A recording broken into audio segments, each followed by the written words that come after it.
Now to the ongoing campus protests against the war in Gaza. Demonstrations are disrupting commencement ceremonies across the country, forcing some schools to change their plans. California Congressman Ro Khanna and Pennsylvania Senator John Fetterman discussed the protests on Face the Nation yesterday.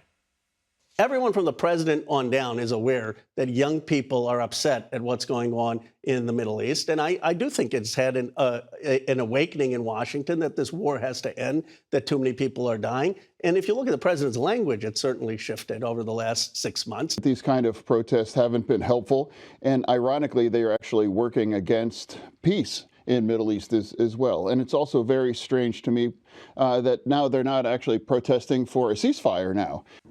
So for more on this, let's bring in CBS News national security contributor Sam Vinograd. She is the former Assistant Secretary for Counterterrorism and Threat Prevention at the Department of Homeland Security. Sam, it's good to see you again.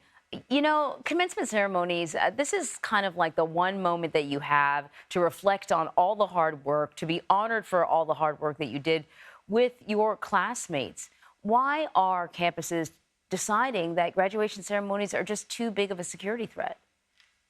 Well, Anne Marie, for the seniors that are graduating this year, many of them also missed graduation ceremonies as part of COVID-19. But campus administrators have an important responsibility. They need to ensure that everyone participating in graduation, whether it be students, campus officials, family, can do so safely.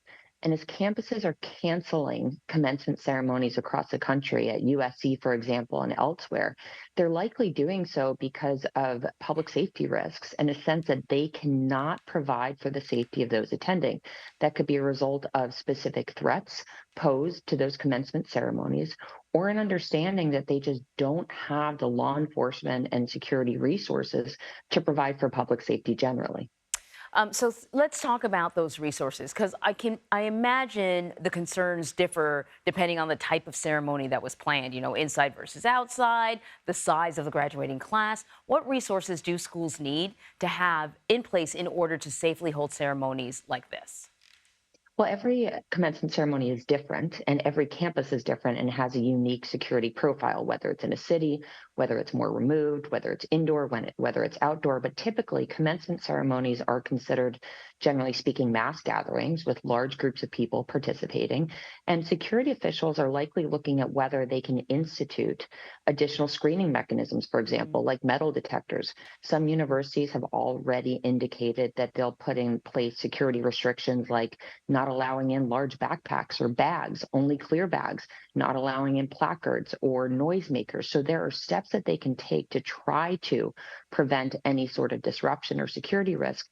But that's not a total slam dunk.